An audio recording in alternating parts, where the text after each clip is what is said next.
Good evening. Talent maker academy में आपका स्वागत है। आज हम पिछले क्लास में जो बोले थे कि 5 मार्क्स का टोटल क्वेश्चन आपको रिवीजन करेंगे, आज हम उसी के लेकर चल रहे हैं।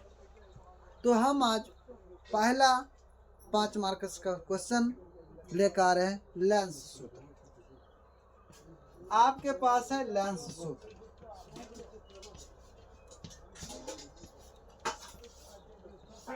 आपको 5 नंबर में लेंस सूत्र जो पूछेगा, कहेगा सिद्ध कीजिए 1/f बराबर 1/v माइनस 1/u। तो आपको इस तरह से 5 मार्क्स से पूछेगा और आसान तरीका से आपको हल करना है और समझने का कोशिश करना है। आप जो भी बच्चे लोग इसको देखेंगे, नहीं समझेंगे तो कमेंट करेंगे, फिर से दोबारा हम इसको रिवीजन करा देंगे दूसरे दिन क्लास में। चलो सबसे पहले हम इमेज ड्रॉ करते हैं, यानी चित्र। सबसे इम्पोर्टेंट है आपको पास चित्र होने। अगर चित्र आपको आ जाता है सही सही बनाने तो आपका फार्मूला भी सिद्ध हो जाएगा। सबसे पहले बात आपको समझना होगा लेंस कौन सा ले रहे हैं। अब आपको ये भी दे सकता है, कभी कभी कंडीशन ये भी दे सकता है लेंस किस लेंस से आपको प्रूव करना है लेंस फार्मूला, उत्तल या अवतल। तो आपको जो हम लेंस लिए हैं, आपका कौन सा लेंस लिया है बच्चे लोग? कौन सा लेंस है ये? उत्तल लेंस है आपके पास। यानी उत्तल लेंस के 2 मुख्य फोकस होता है। उत्तल लेंस के पास कितना फोकस होता है? 2 फोकस होता है। बोलते जाएगा, उत्तल लेंस का कितना फोकस होता है? 2 फोकस होता है। और इस बीचों बीच जो लाइन जाएगा, इस लाइन को हम बोलते हैं मुख्य अक्ष या प्रिंसिपल एक्सिस। मुख्य अक्ष या प्रिंसिपल एक्सिस आप आसानी से समझेंगे, हर बार आना नहीं है।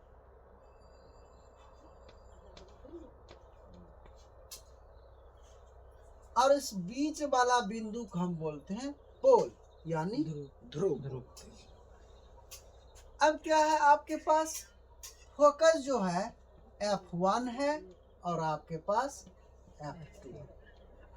जैसे मान लो कोई अति नहीं है, आप उधर भी F1 मान सकते हो, आप इधर भी F2 मान सकते हो।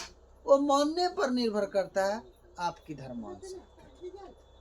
अब हम क्या करते हैं? इमेज ड्रॉ करते हैं। अब हम इमेज ड्रॉ करते हैं। कोई एक वस्तु लेता हूं और उस वस्तु का नाम है A और ये B। वस्तु का नाम रख दिया हूं A और B। अब ये जो वस्तु ड्रॉ करेंगे वो मुख्य अक्ष के पैरेलल यानी आपको समांतर जाना है। मुख्य अक्ष का समांतर जाना है। किसे जाना है? मुख्य अक्ष का समांतर जाना है। और समांतर जाने के बाद अपवर्तन जब इसका होगा तो ये कहाँ से गुजरेगी बाबू? फोकस से होके गुजरेगा। कहाँ से गुजरेगा? फोकस से होके गुजरेगा। कहाँ से गुजरेगा? फोकस से गुजरेगा। हम जब भी इमेज का जरूरी होता है तो उसके लिए हम 2 किरण लेते हैं। कितना किरण लेते हैं? 2 किरण लेते हैं। अब दूसरा किरण जो है वो पोल से होके जाएगा। कहाँ से जाएगा? पोल से होकर। और ये बात पहले भी हम बताए हुए हैं, पहले भी आपको हम कह दिया हूँ कि दूसरा जो है पोल से। और कहने का मतलब समझना ध्यान से, हड़बड़ाना नहीं है, समझ जाना है। तो आपका ये हो गया B डैश, नीचे हो गया आपका A डैश। आपको ये मुख्य अक्ष मिटा दिया हूं, हड़बड़ाना नहीं, ये मुख्य अक्ष है, समझ जाना। अब इसका एक लाइन हम यहाँ पर हल्का सा ड्रॉ करते हैं। इसका नाम कुछ रख देता हूं, M रख देता हूं। अब आपका इतना इमेज ड्रॉ हो गया। बस इतना ही ड्रॉ करना है आपको और इतना ही ड्रॉ में आपका बस पूरा का पूरा फार्मूला सिद्ध हो गया। अब आपको ये समझना है इमेज का मैं ज़रूरत क्या किया है। सबसे इम्पोर्टेंट है इसको ज़रूरत समझना। इसमें ज़रूरत क्या है, किस चीज़ को इसमें डालेंगे, कैसे समझना है, इस पे ज़्यादा फोकस देना है। अब आपको ज़्यादा थोड़ा सा माइंड पे प्रेशर डालिए, जो डालिए। अब ज़्यादा समय आपके पास नहीं है, अब बहुत कम समय है।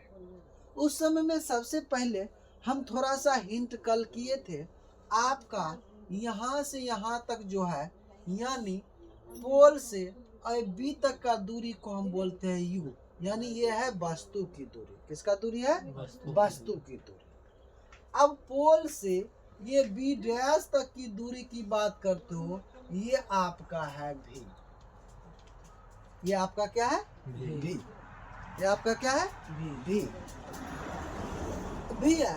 और ये जो फोकस जहाँ से कट करके हुआ, इसको हम बोलते हैं फोकस। तो यहाँ देखो, हमको F2 का जरूरत नहीं हो रहा, तो जरूरत नहीं होगा तो हमको कोई जरूरत इसका जरूरी नहीं है। इसको हम नहीं भी लिखेंगे तो टेंशन लेने का नहीं, डायरेक्ट हम यहाँ पर F ऐसे भी हम लिख दें तो आपका क्वेश्चन गलत नहीं होगा, आपको सही होगा। अब चलो, इतना ही चीज हमको समझना था। अब इसमें आपके पास आता है दो चित्र आता है, वो चित्र को समझना जरूरी है। वो चित्र के लिए सबसे ज्यादा परेशान बच्चे लोग हो जाता है, वो है आपका त्रिभुज फार्मूला से। त्रिभुज का जो आप पढ़ते हैं समरूपता। अब त्रिभुज का समरूपता के लिए कितने बच्चे घबरा जाते हैं, सोचता है कौन सा इमेज ले, कौन सा इमेज नहीं ले। आपको इमेज दिखाता हूँ, आप ए बी ये है और ए बी डैश ये है। देखिएगा ध्यान से, यहाँ से आप यहाँ तक आइएगा, फिर ये वाला इमेज, एक इमेज ये हो गया और दूसरा इमेज ये हो गया। अब आपको लिखना है शॉर्ट में, लंबा आपको नहीं करेंगे। हम नीचे में इमेज ड्रॉ करते हैं, फिर उसको हम आपको मिटा देंगे उसको। देखिएगा वो इमेज जो हम लिखे हैं कैसे लिखे हैं, ये देखिए, हर बाराना नहीं है, एकदम गौर से देखना है।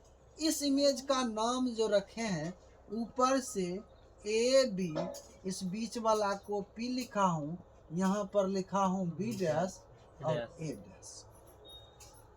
इस त्रिभुज का हम नाम देता हूँ। सबसे पहले लिखता हूँ त्रिभुज ए बी बी, और डायरेक्ट हम लिख देता हूँ समरूप त्रिभुज ए डैश बी डैश बी।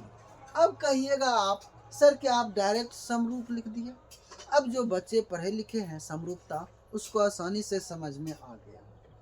सबसे पहला ये बात बताइए कि ये जो लाइन है ये समांतर सबसे पहला है। दूसरा लाइन ये एक्स वाला काम कर रहा है, तो इधर का जितना एंगल इधर का उतना ही है। तो यानी ये जो एंगल हो गया, इसको बोलते हैं हम शीर्षाभिमुख कोण। एक कोण इस त्रिभुज का, एक कोण इस त्रिभुज का बराबर हो गया, दोनों बराबर हो गया।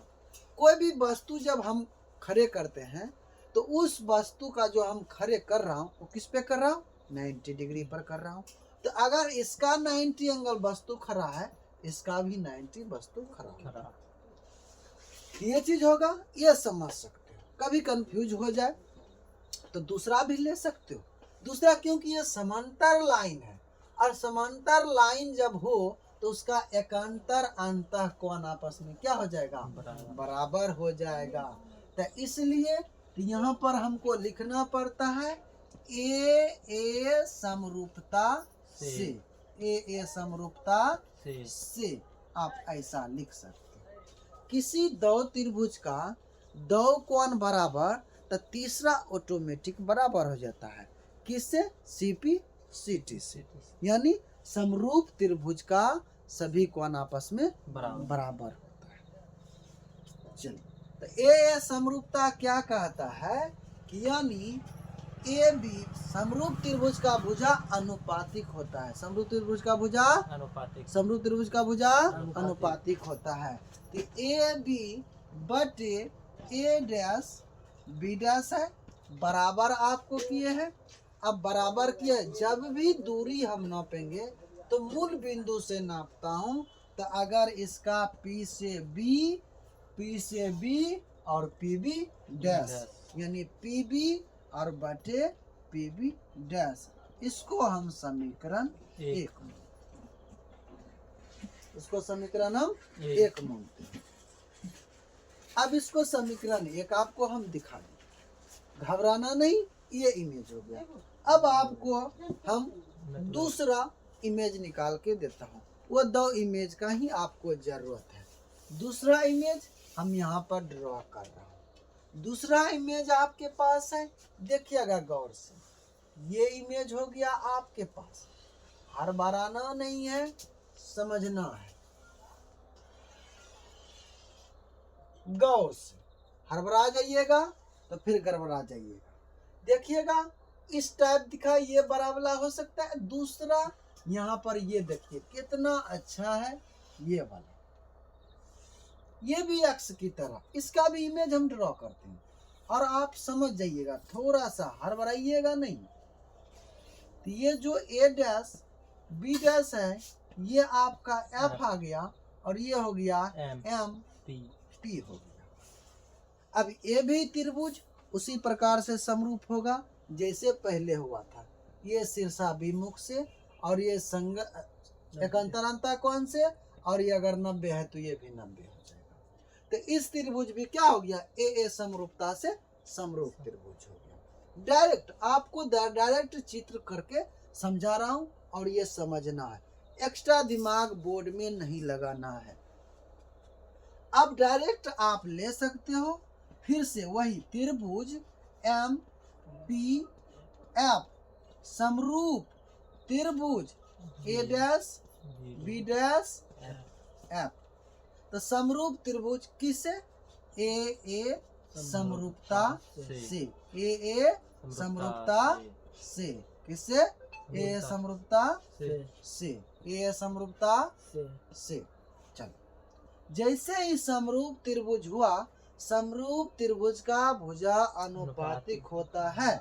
समरूप त्रिभुज का भुजा अनुपातिक होता है। नीचे दिख रहा है, ये नीचे दिख रहा है ना? हाँ। नीचे लिख, ठीक है, नीचे लिख रहा हूँ। तो नीचे क्या है, MP समरूप त्रिभुज का भुजा अनुपातिक होता है। A डैश B डैश बराबर आपका हो जाएगा उसी तरह से BF बटे B डैश F। ये हो गया आपका समीकरण 2। समीकरण 2 हुआ, लेकिन यहाँ नहीं मानेंगे। काहे न मानिएगा सर, क्यों नहीं मानेंगे? अगला स्टेप हम लेंगे समीकरण 2 का। अगला लिखेंगे इसलिए कि MP बराबर है AB का। अब पूछ दिया कोई कैसे सर बराबर है, तो कोई भी अगर मान लो ये हम पहले ही बोले हैं कि मुख्य अक्ष के किरण जो आएगा वो समांतर होगा, और समांतर ये चतुर्भुज बनाता है। तो समांतर चतुर्भुज का आमने सामने का भुजा बराबर होता है। हम लिख लेंगे समांतर चतुर्भुज, समांतर चतुर्भुज, ऐसा हम सिंबल दे दिया कि समझ। अब हम लिखेंगे MP को हम बना लेंगे। अब MP को क्या बना लीजिएगा, AB बना लेंगे। नीचे में आपके पास क्या है, A डैश B डैश बराबर हो गया आपके पास PF बटे B डैश F। इसको हम कहेंगे समीकरण 2। ये आपके पास समीकरण 2 हो गया। बस इतना की है मेरे पास जरूरत है, और इतना में ही आपके पास पूरा का पूरा आपको सॉल्व हो जाएगा। बस अब देखिए हम तब क्या लिखेंगे, लिखेंगे समीकरण 1 और 2 से, समीकरण 1 और 2 से, समीकरण 1 और 2 से लिखे। जब देखिए A dash B dash PB dash के बराबर है, यहाँ PF B डैश के F के बराबर है, तो हम 1 और 2 से क्या लिखेंगे, PB डैश बराबर हो जाएगा PF B डैश F। हड़बड़ाना नहीं है, समझना है। हम पीछे वाले मिटा रहे हैं। इधर का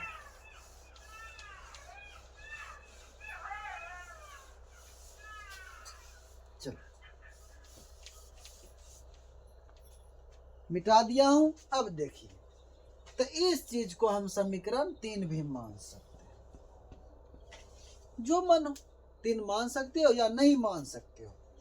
अब आपके पास घबराना नहीं है। हम आपको चित्र में बता दिया हूं साफ साफ। यहाँ से यहाँ तक का दूरी आपको यू है, और यहाँ से ये वाला दूरी आपका इमेज बनेगा जो प्रतिबिंब बनता है, और यहाँ से यहाँ तक का दूरी आपका फोकस यानी पीबी का दूरी। अब वो हम यहाँ पर क्या करेंगे, लिखेंगे। देखिएगा ध्यान से, तो हम पीबी बराबर लिखेंगे यू। पीबी बराबर क्या लिखेंगे, यू। उसके बाद आपको पीबी डैश बराबर लिखेंगे हम आपके पास भी। पी एफ बराबर लिखेंगे आपके पास एफ। अब आपके पास में यहाँ एक चीज आता है, चिन्ह परिपाटी आता है, बड़ा इंपॉर्टेंट होता है।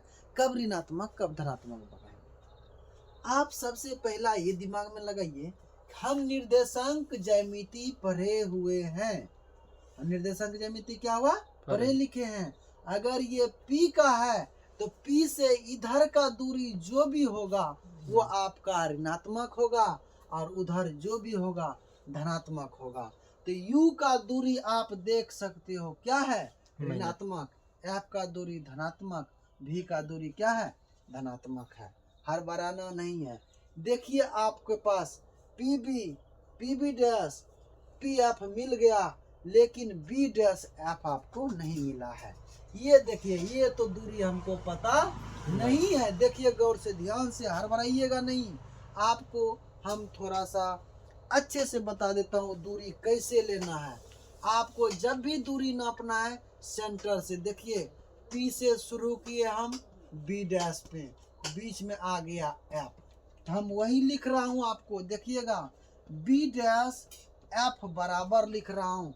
तो सबसे पहले हमको क्या चीज पता है, PB का दूरी, यहाँ से टोटल दूरी पता है, और PF का दूरी पता है। तो P डैश F का पता नहीं होगा, होगा कैसे। तो देखिए आप लिखिएगा V माइनस F। आपको हम अल्फाबेट पे नहीं बैठाइए, हम डायरेक्ट कौन क्या होगा वो चीज हम आपको लिख के दिखा दिया। अब ये जितना चीज है तो यहाँ पर आप लिख सकते हो चिन्ह परिपाटी। किससे, चिन्ह परिपाटी से।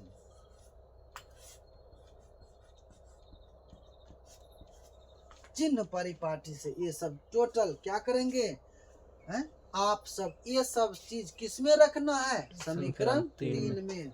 हम बोलेंगे यह मान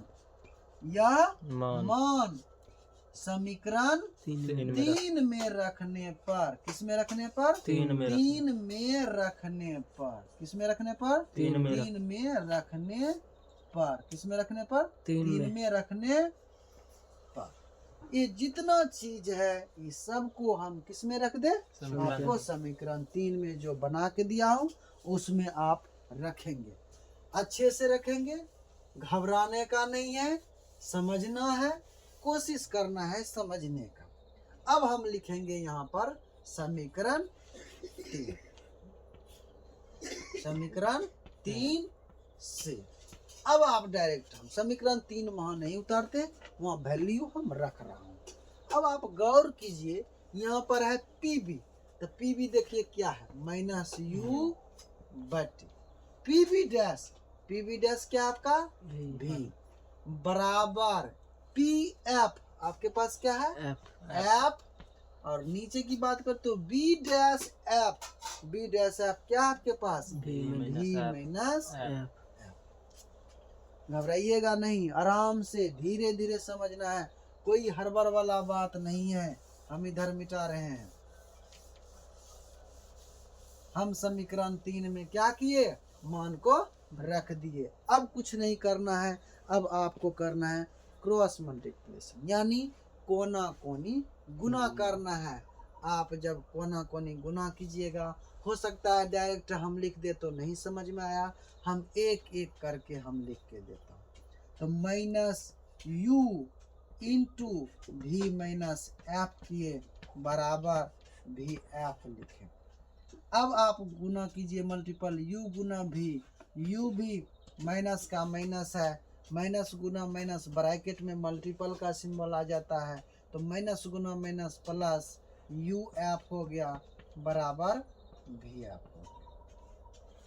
हड़बड़ाने वाला बात नहीं है, समझने वाला बात है, थोड़ा सा समझने का कोशिश कीजिएगा। चलिए अब देखिए, आप घबराइए नहीं। अब हम क्या करेंगे, ये जो माइनस यू बाय भी है, ये माइनस सॉरी माइनस यू भी जो है माइनस में उधर जाएगा तो प्लस में, यू एफ का यू एफ रख लीजिए, ये जो प्लस भी एफ है इधर ला लीजिए भी एफ, और ये वाला माइनस वाला उधर लेके चलिए। देख लो, हड़बड़ाइए नहीं, ये कई तरीका से आप अलग कर सकते हैं, या इसी को ले जाके उधर माइनस कर सकते हैं। घबराने वाला बात नहीं है, समझने वाला बात है, समझ में आना चाहिए। अब क्या करें, इतना लिख दिए, बस इतना ही चीज आपको लाना है, जैसे लाना है बस यहाँ पर लिख देना है कि दोनों तरफ यू भी एफ से भाग देने पर आपको दोनों तरफ किससे भाग देना है, यू भी एफ से। तो आपके पास है यू एफ बटे यू भी एफ माइनस भी एफ यू भी एफ बराबर यू भी और यू भी एफ। अब देखिए, ऊपर यू एफ है और नीचा यू एफ है, और नीचा भी एफ है, नीचा भी एफ है, यू भी है, तो 1 बाय भी माइनस यू बराबर 1 बाय एफ, ऐसा लिख दिया। इसी को आप उल्टा पुल्टा भी लिख सकते हो, या लिख सकते हो आपको इसको 1 बाय एफ 1 बाय भी माइनस 1 बाय यू, ऐसा लिखिए आगे पीछे को, या आपको इससे भी बढ़ के लिख सकते हो। क्यों लिख सकते हो, हमको एक चीज और पता है, पहले से पता है आपको, f बराबर r बाय 2, तो आपको लिखना है वहां पर f बराबर r बाय 2, या इसी को लिख सकते हो तुम 2 बटे r बराबर 1 बाय भी माइनस 1 बाय यू, आप ऐसा भी लिख सकते हो। यही फार्मूला कभी कभी आपको डेवलपमेंट थोड़ा सा मॉडर्न बना के आपको 2 बटे आर लिख सकता है। क्या लिख सकता है, 2 बटे आर लिख सकता है। घबराने का जरूरत नहीं है, आपको यहीं पर सिद्ध हो जाता है। कौन सा सूत्र, लेंस सूत्र। कौन सा सूत्र, लेंस सूत्र होता है। अब कोई भी चीज समझ में अगर आप लोग को नहीं आया है, हम कोशिश करेंगे, आप कमेंट करें, शेयर करें और सब्सक्राइब करें। इसमें कोई भी प्रॉब्लम है तो आप कमेंट करके एक बार बताएं, हम उसको फिर से हल करा देंगे। जय हिंद, जय भारत।